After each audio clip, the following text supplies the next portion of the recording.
Vraiment, l'impression est excellente. Pourquoi? Parce que la formation qui a été dispensée est de haut niveau. Vraiment, l'expert formateur nous a fait le point sur l'état de la réglementation, aussi bien au Sénégal qu'au niveau communautaire, sur la corruption, en s'inspirant de son expérience professionnelle, tirée de sa participation aux plus hautes instances internationales en matière de lutte contre la corruption. C'est un expert, vraiment, on reconnaît ses mérites. La formation est excellente et puis surtout, dans le cadre de cette formation, il a mis l'accent sur le droit à l'information, l'accès à l'information, la protection des personnes qui sont là, qui dénoncent les faits de corruption.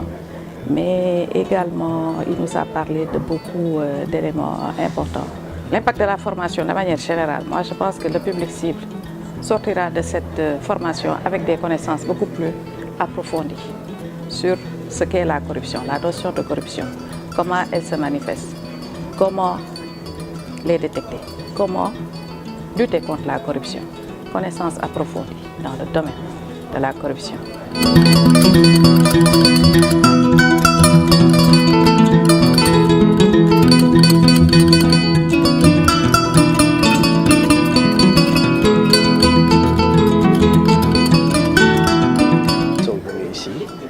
Participer à cette formation. Donc le sujet est vraiment d'actualité, c'est un sujet très important. Surtout que le Sénégal est en train de passer un tournant décisif dans son économie. Et le Sénégal va devenir bientôt un pays gazier et pétrolier. Donc le fait que le Sénégal soit conforme aux règlements, aux conventions internationales en matière de lutte contre la cybercriminalité, en matière de lutte contre la corruption, c'est très important. Parce que ça permet une certaine attractivité de l'économie sénégalaise. Voilà, donc ça va. Donc nous saluons aussi le choix de l'expert, qui est chargé d'animer cette formation, en l'occurrence M. Moustapha Ka, qui est un éminent magistrat, qui maîtrise bien son sujet. Donc vraiment nous sommes très satisfaits de cette formation. Nous avons des activités qui peuvent aider à la lutte contre la cybercriminalité, avec notamment en partenariat avec l'OFNAC et la CENTIF, nous avons des modules d'investigation numérique, qui peuvent aider aux investigations, à l'enquête contre la corruption, le blanchiment d'argent.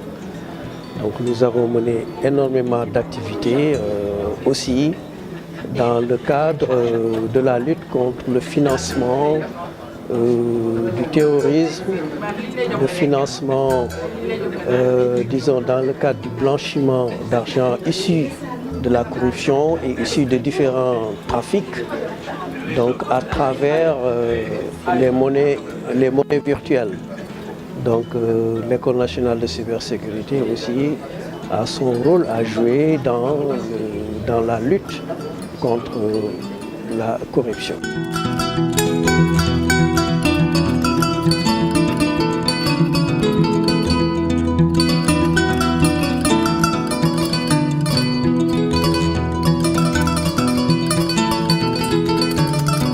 Dire que c'est une formation dispensée par un expert qui connaît tous les contours du thème lié à la corruption, depuis son fondement juridique, ses implications sociales et économiques.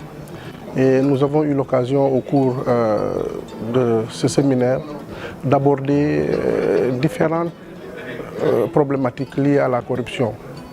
Mais le plus important, c'est qu'on puisse retenir que le prisme de nos lectures qui peuvent nous venir de la culture ou de nos habitudes n'est pas forcément à privilégier et que nous devons nous référer à un cadre plus global, international d'abord, et ensuite national, parce que nous avons un arsenal de textes, de lois qui permettent aujourd'hui d'échapper à ce fléau qui aujourd'hui nous prive d'une certaine dimension économique.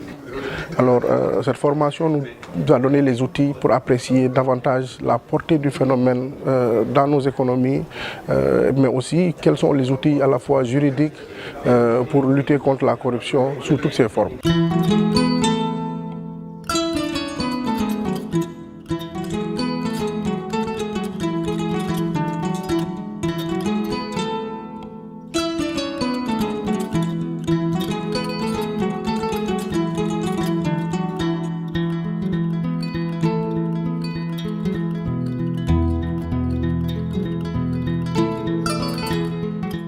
Cet atelier de formation rentre dans le cadre du partenariat École nationale d'administration et projet Dolel Admin de la coopération technique allemande. Donc, partenariat qui nous a permis de pouvoir renforcer les capacités des cadres des institutions, des ministères, des organisations de la société civile autour de cette thématique lutte anticorruption. Vous savez que dans le cadre de la mise en œuvre des fonctions, le cadre, de manière générale, a besoin de mettre à niveau ses compétences, de mettre à niveau ses aptitudes.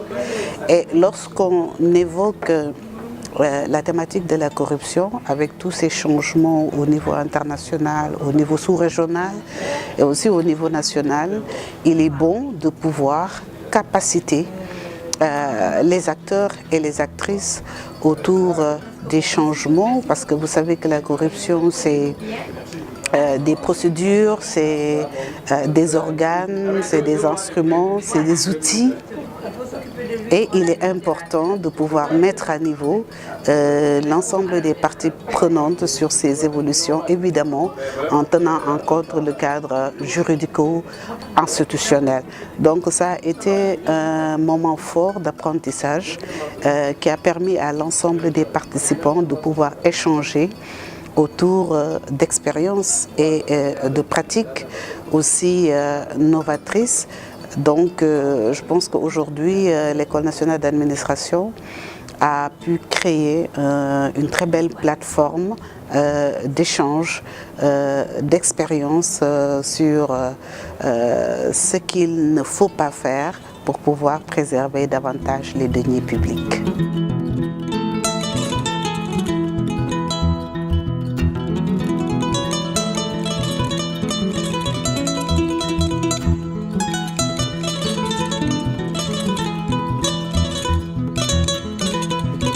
A organisé cet atelier pour former et sensibiliser les acteurs de l'administration publique, mais également du secteur privé, dans le domaine de la prévention et de la lutte contre la corruption. L'intérêt de ce séminaire est de pouvoir permettre aux acteurs de s'approprier le dispositif existant en matière de prévention et de lutte contre la corruption. Il faut reconnaître que quand même le Sénégal a fait beaucoup d'efforts en matière de prévention et de lutte. Les différentes présentations qui ont été déroulées démontrent que dans tous les secteurs d'activité économique, il y a des dispositions qui s'appliquent pour prévenir et combattre la corruption. Il y a également le fait qu'on est dans un monde, dans une communauté, dans une zone communautaire où nous partageons avec les autres pays beaucoup de normes relatives aux finances publiques, avec l'ensemble des directives et règlements de l'UEMOA, et que le Sénégal est obligé non seulement de les transposer dans son droit interne, mais également de pouvoir assurer sa mise en œuvre pleine et effective. Et pour ce faire, il faut que les acteurs soient sensibilisés. Nous osons espérer qu'au sortir de ce séminaire, tous les participants qui sont là et qui viennent de ministères différents, d'administrations différentes, seront beaucoup mieux outillés à comprendre autant les normes internationales, mais également les normes nationales et communautaires, mais également comprendre les procédures et les bonnes pratiques en matière de prévention et de la lutte contre la corruption. Comme vous le voyez, les structures spécialisées dans le domaine sont là. Vous avez les représentants de l'OFNAC qui est en quelque sorte l'autorité centrale en matière de lutte contre la corruption. Vous avez également l'ARMP, vous avez en tout cas toutes les structures et en plus des formateurs de l'ENA. Et je pense qu'au retour, ils pourront inculquer aux apprenants de l'ENA en tout cas les bonnes pratiques et les leçons apprises dans le domaine de la prévention et la lutte contre la corruption au Sénégal.